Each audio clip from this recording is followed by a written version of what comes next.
I think last I was here in 2015, and the theme, if I remember right, of that year's was big data, technology, and this year is, I'm sure, machine learning, AI, and that kind of thing.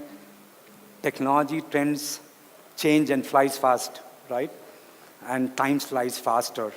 That big data has brought AI to its current tipping point, so much so that AI now is promising, is threatening to unfurl us, to take us into a hitherto unknown territory. And so let's start when it's all started with time.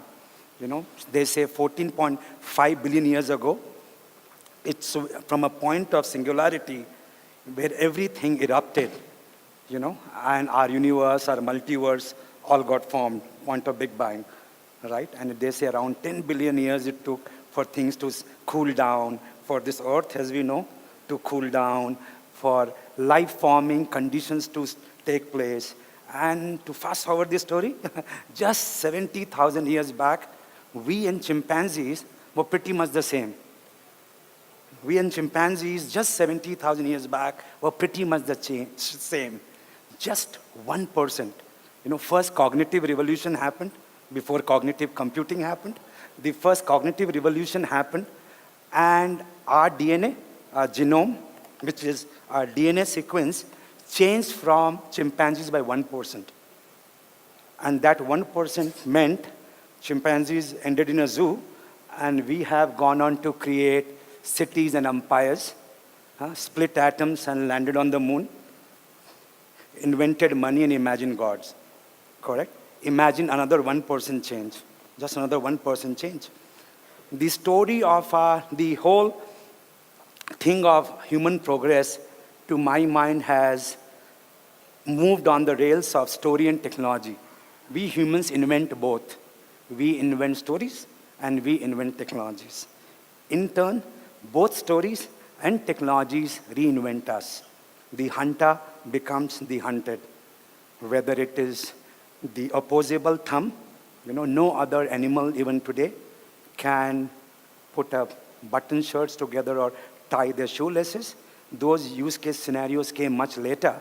The earlier use case scenario was that dexterity of hand that you got by quirk of evolution meant that you could use your hand as a tool.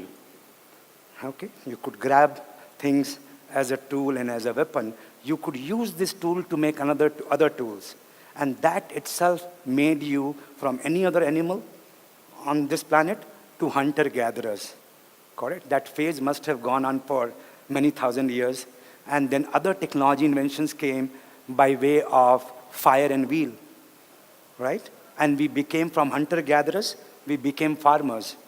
That went on for too long.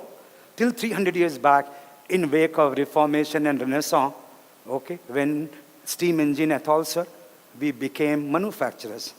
Okay? I think we are set for another upgrade. Again, I'll repeat, I think I can safely condense that story, the whole progress of our human civilization of ours has moved on the rails of story and technology. And technology has evolved to a point, I think, because the rate of change and exponentiality of technology is accelerating. It took so many thousand years from turning manufacturer from farmer. Okay? It took much lesser, okay, to arrive in where we have arrived in this 300 years. I think most of us would agree that if we reflect back to last 10 years, it would seem that the changes in last 10 years are bigger than the changes in last 100 years. Would you agree? But I agree too. And I think the reason for this adoption is the exponentiality of the technology, and also the math and science has today evolved to an extent where they are making the most sophisticated application of itself most intuitive to us. We all use GPS, do you? Huh? I would be lost otherwise, I swear. And I'm just, my benchmark is when I have to leave my bedroom to my bathroom and I use GPS. I'm so dependent. I swear, people across strata use it. Think about it. It's leveraging theory of relativity, correct? Because we know that the clock on the satellite and the clock on the objects on the Earth would key in different time because of how far or close are you to gravity. We don't, that's what point I'm trying to make, that math and science have evolved itself to such a point that's able to absorb its own complexity, thus making the most sophisticated application of science most intuitive to us. Our AI, our smartphones is an AI factory. Image cognition, speech cognition, Alexa, Siri, Cortana, correct? Spam filters, personalized recommendations, smart replies, correct? It's an AI factory. We all love cricket in this country, right? DRS is a kind of AI engine, right? AI machine. It can take a decision on LBW based on the trajectory, line length, and the rules of the game and the pitch condition. It's a kind of an AI machine. Most of us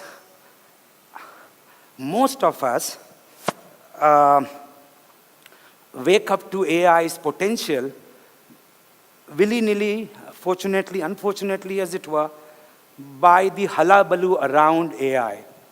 AI to trigger World War III, the public spat between Elon Musk and Zuckerberg of Facebook, that the Microsoft chatbot, Tay.ai, I don't know how many of you picked up that news, okay, started singing Nazi slogans. The Chinese chatbot started singing paeans for capitalism. Okay, so, and look, this hullabaloo and hyperbole is not new to AI. If my memory serves me right, AI as a terminology, okay, was coined by Marvin Minsky and John McCarthy, okay, 1957, Dartmouth College. That's what my sense of history tells me. Any which ways, that same year something else happened. Russians sent a rocket to space, and Americans freaked out. They're totally psyched out. They thought they were going to be playing ping pong with them from space. And there were all kind of efforts to catch up to the Russians, the progress that they have made in space technology. Okay, and the Russian spy agencies seemingly gathered some space program research, papers. And because Minsky's and McCarthy's were making a lot of promises in terms of what they could do in machine translation, okay, that they got a lot of funding from the US government, from Pentagon. It didn't go so well because the language model and other things, as we know, were not as well developed. They got the syntax right, Russian and German. They got the lexicology right, the lexicals were right in terms of translation of one word to other, but the outcome was not close to being satisfactory. I remember there's a joke that you've heard that Shakespearean expression, the spirit is willing. Can somebody complete it for me? The spirit is willing, but the flesh is weak. So the translation came out as vodka is good, but the meat is rotten. Okay, so anyway, so this overpromise and under-delivery of AI is not new. Okay, and this overpromise and under-delivery sent AI to its Siberian winter. Correct? And although I strongly believe that you can see this with most technology trends and so on. We are very,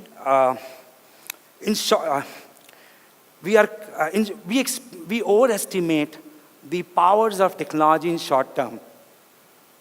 And we highly underappreciate its capability to change things in long term. Amazon, 10 years back, dot-com boom, bust, and they were called flash in the pan, right? A fluke. Okay, today they are 15 years on, they're a $1 trillion company. They might be arguably by some theory could only be only retailer, right? Okay, I think we always overestimate the capabilities of technology in short term and highly underappreciate is power to change. We do realize sometimes that how much the current technologies of internet, smartphone, and whatever that comes in wake of it, WhatsApp and Facebook and mail and so on and so forth, has changed our lives. Huh? Radically, one would think. I personally would like to think that technology evolution are very similar to biological evolutions. They don't have a planned and deterministic path.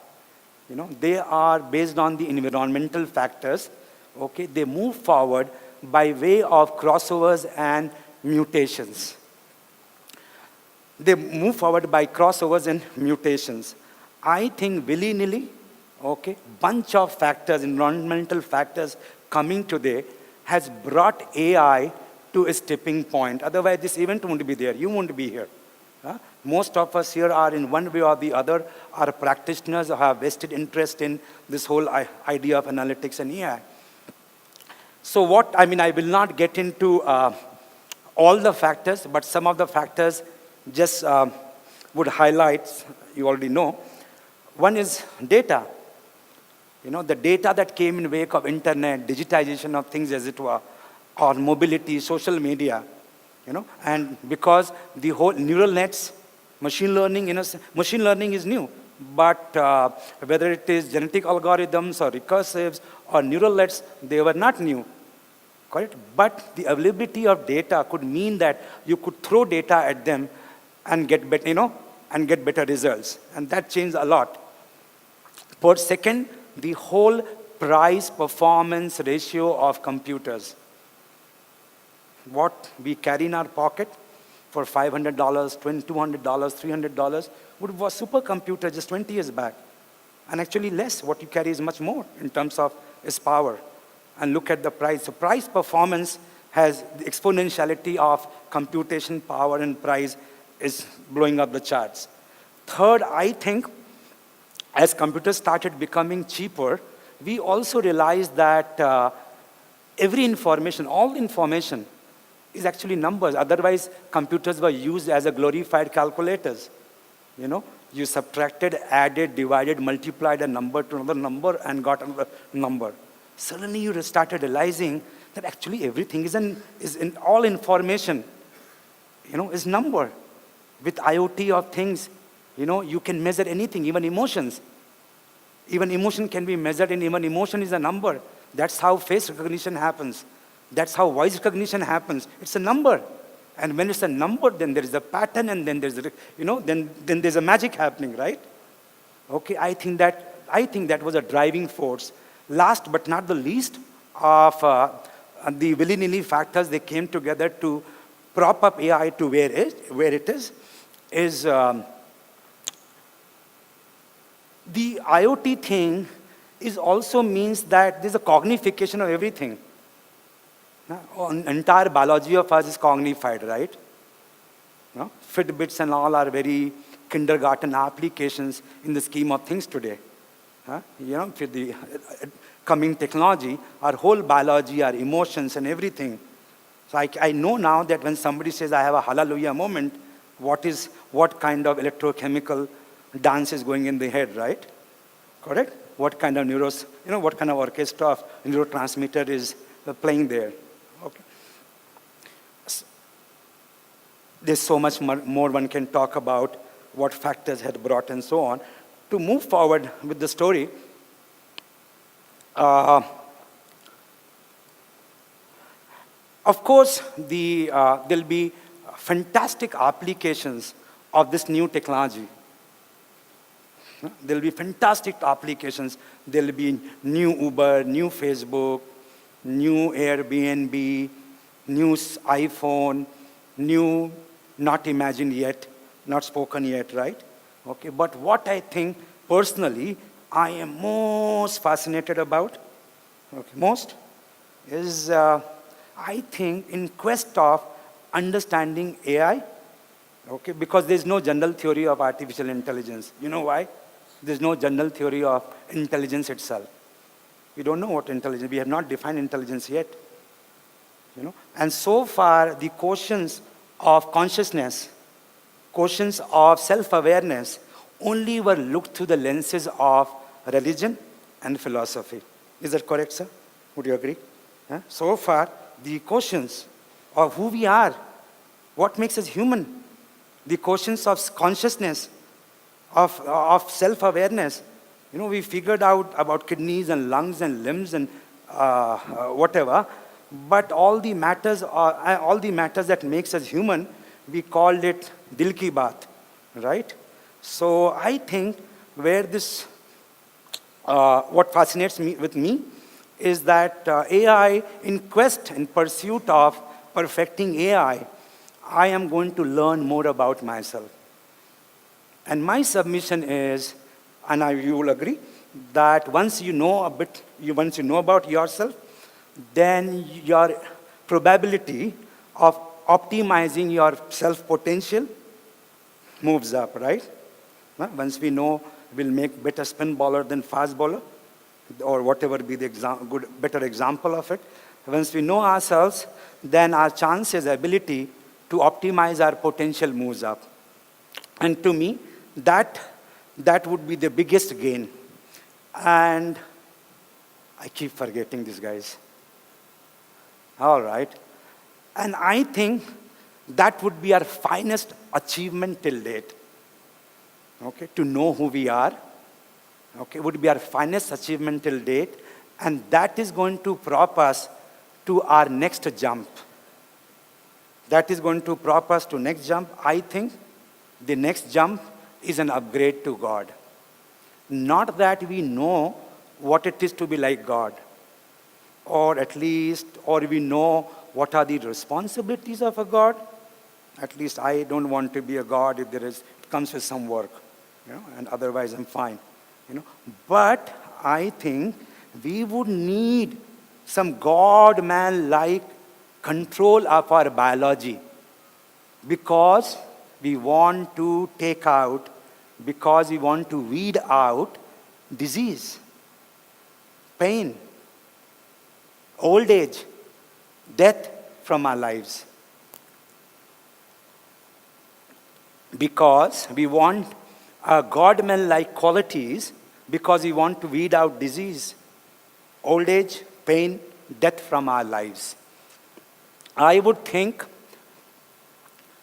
that, and by the way, technology allows us today, and that's what we are going to be discussing next. Technology allows us ways to weed out, again I'll repeat, disease, pain, old age, and death from our lives. And I would like to believe that it's a kind of, it seems to fit a pattern. It's a continuous journey, remember? We started with something called Homo habilis, the dolphinensis, and so on and so forth. And I think we are set for another germ, which let's call it Homo God, or a God, or if you like Yuval Noah Harari, Homo Deus. Correct? I think we are primed for another leap, and that station would be the station of God. Personally, I think there are these three possible paths to becoming God. One is that the machines become more human-like. Robots. Correct? They become more human-like. Second path is that we do something with our biology and genetics. Okay? And we upgrade ourselves to take out those 4 or 5 things, right? Our intelligence anyway has been enhanced, right? We know more today. Even a 4-year-old with smartphone and internet knows more than any oracle in any history, or in any geography, or any time in the history of this world. Correct? So we do something biological. We genetically engineer ourselves. That could be, in my opinion, path 2. Path 3 could be we become half man, half human, half machines. I want to clarify and apologize to all of you here. Then when I use man, I'm totally being gender neutral. Woman created man, as it were. So, So as I said, there are three parts. So let's examine quickly each one of them. Machines becoming, I saw the Turing board also there, and I'm sure as practitioners of AI and all, you're fascinated by Alan Turing and his achievements and the glory and tragedy of his life as much as I am. Okay, and it's all started with Turing asking in 1950, can machines think? And he put up a thought experiment for what is called Turing Test, which is very simple. That, let's say there is a computer, correct? And there are two people talking to this computer. Okay? All these three people, nobody sees who's what. Okay? If this computer can fool me into thinking, let's say I'm in computer, forget the third person. If a computer can fool me in thinking that I am talking to a human as opposed to a machine, then that machine is intelligent, correct? How do I know you're intelligent? When you talk sense. Otherwise, I think, hey, who are you? No, I'm sorry. Sorry.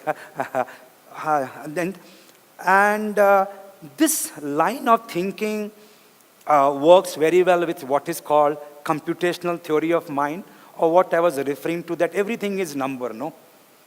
Then the emotion that I feel right now is number. Yeah? Everything around me is number, Even consciousness and the idea of love and hate and all emotions can be reduced to a number and processed and that kind of thing. And someone like Arthur Clarke, in one of his books, I remember, wrote that, how does it matter to algorithm what kind of substrate it works on, correct? Whether it's carbon or silicon, how does it matter to an algorithm? That's one line of thinking. There are many unknowns. First, as I was just referring, we ourselves don't know what is consciousness. We have not answered that. What is self-awareness? When I say I like something, what exactly I mean? Can I code it? Got my point? Huh? When you enjoy that chart, what that feeling of chart, you can't, the math have still not worked out. And first trying to know this, and then trying to port that into a machine, which is another challenge. So there are many, to a longer story short, there are many, many unknowns there. I personally feel that machines increasing human likeness, that they will in some areas be more like machine. Like DRS is your third umpire in a sense, right? Okay, correct? So I would think that machines' humanness would mean that they will augment us. They will augment us in some areas. Yeah? Second possibility is, I was saying, the whole genetic engineering path. Again, I'll remind that it's a continuous journey of ours, right? We started with, when the life form started emerging on this planet, we started being amoeba. Then we became reptiles. Then we became mammals. And then we became somewhere the family of sapiens. So it's a continuous journey. And we know Darwin Baba taught us that this whole evolution has happened on, it follows certain genetic algorithm, let's say, that these genes of ours are curious bunch, and they kind of jump over, react to the environmental factors, and then either cross over or mutate. That's how we developed opposable thumb.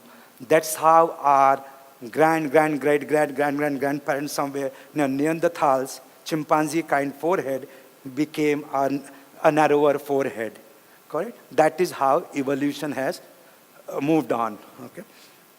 I think if we take, so Darwin's thing is random natural selection through crossover or mutation. My thinking is, if I were to take out random, erase natural. Am I done? I'm not begun. Sorry. How much I have? Enough.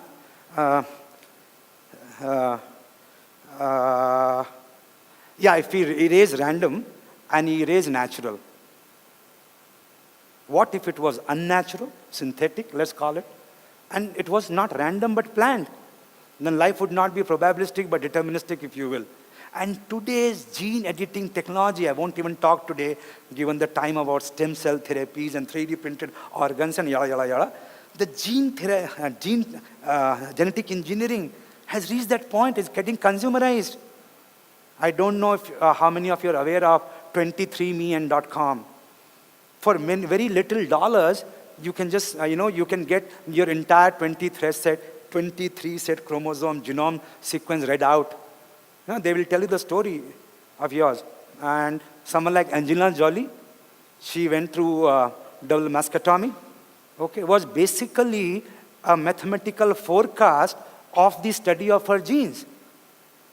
That she has 84% chances of having breast cancer in 14 years from now, and that if she was to treat that disease after 14 years, the prognosis didn't look good. And she acted now. So I know the reason I use this, sounds science fiction is happening now. It is a consumerization of what sounds like very godlike science. Okay. We won't discuss today. Sometimes I wonder what it would be. There would be a new definition to personalized me. Okay. What it would look like to have 7 billion perfect men and women on earth. 7 billion gods on earth. We'll ponder that some other time. Okay. Think about it. What if you could buy oratory of Obama, baritone of Amitabh Bachchan, brazenness of Donald Trump, speed of Usain Bolt, charm of me? You get the drift, right? I'm just... Third is, what if humans become half humans, half machine? Sounds logical? First was machine becoming more human-like, right? Okay. Second was we do something with our engineering and we become Superman. Don't put underwear outside your pant, but you're good. Third is we become half, we are human, but we get augmented. We become half machine as well. Let me explain. Okay. So, okay, look. Half human, half machine would be called cyborgs. Okay. And to long story short, we are already some parts half cyborgs. Can you imagine your existence today without smartphone? If I was to give an offer today, hey, you're leaving home, just for today, for a few hours, you can leave your one eye back, one hand back, or one smartphone. I don't know about you. I would seriously consider 2 out of 10 times, I might leave my eye behind. It's okay. You know what I'm saying? 2 kids you bring up today. 1 kid you give smartphone and internet that comes with it and whatever else that comes with it, and she would be like on the phone like that, right? And the other kid, you don't do anything. That kid would be seriously cognitively handicapped or not. He'll be not normal child. Correct? You think that child has not developed? Yes or no? So there's already a digital self to you. There's already a digital self to you. And think about, I spoke about genetic engineering, another thing. The smartphone of ours would soon be nano robots. That cellular sized that you can have with your sports drink. Or if you like, a poke through your capillaries. And the image would be projected right to your retina. And how would you operate? Right now it's an inefficient system, right? Brain-computer interface. Lots of things are happening in brain-computer interface. Think about, I leave this with a thought, how does great Stephen Hawking communicates? He's got that debilitating disease of ALS, right? So brain-computer interface. Okay. Coming back, and then think about the existence. Engineered right from before birth. I control my genetics. I've expanded my intelligence by linking it to the internet and everything. I personally think that's the likely destination of humanity. Okay? You scare me. Half biology, half machine. I forgot what I wanted to say, but it's okay. I also believe that I will run fast from here. that Turing Baba might have misled us. He asked us that, can machines think? Why does and we got distracted. Why machines being human-like should be the benchmark? The question should have been, can human be augmented?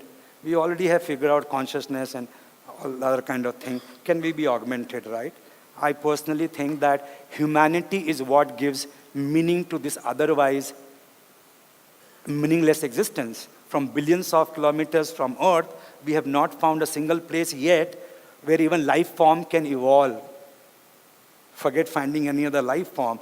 I personally strongly believe that humanity is there is an existence because there is me. Yeah. So in road to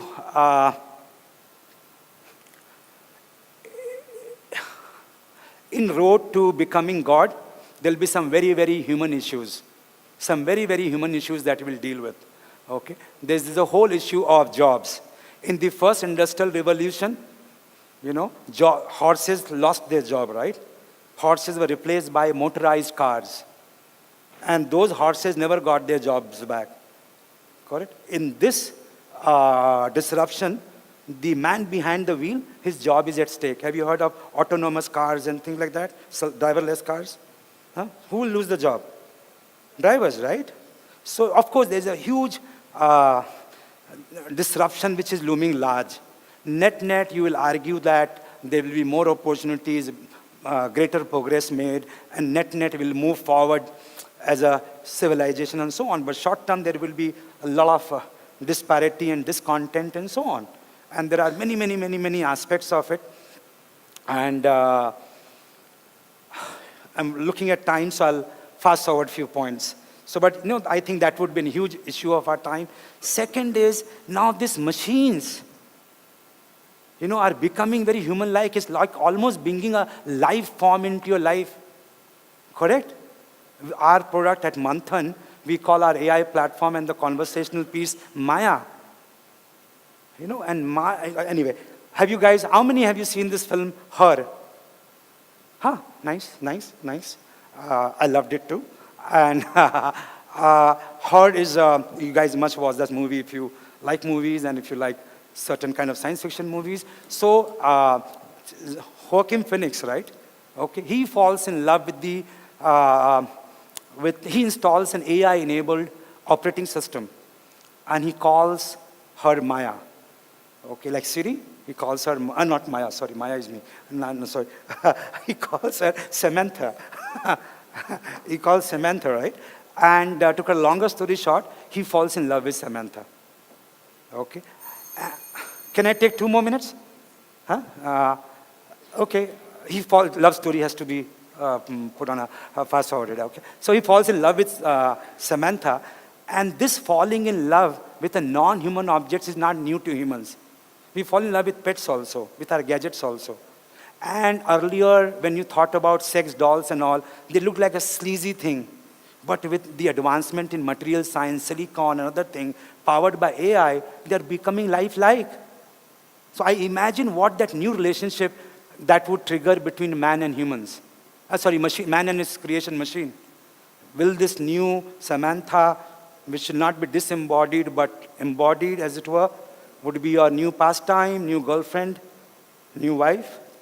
Because one of the downside of our modern lives is the loneliness, lack of intimacy that we suffer from.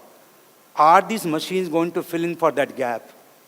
Yeah. So, last point is all this would mean that we'll have to think about, if we are going to become God, then we have ethics and morality also has to be not man-like but God-like, if you will. So if I run away with one of the dolls, if you brought home as your girlfriend, wife, whatever, I don't judge. And so have I stolen your car or have I kidnapped your wife? No, so I'm saying, we'll have to figure out new roles of ethics and code of morality and math of morality and so on and so forth. And there are many other questions to be considered in that regard. I hope that the codes and ethics that we evolve are as evolved as it suits the dignity and position of a God. I will leave it with this, a quote from Albert Camus that I love a lot, and this is why, because a lot of my friends say, Atul, this is interesting, but why do we do this? What is this pursuit of man? Okay, and because we are the only creature who refuses to be what he is. And this time I want to be God. I made my mind on it. Thank you.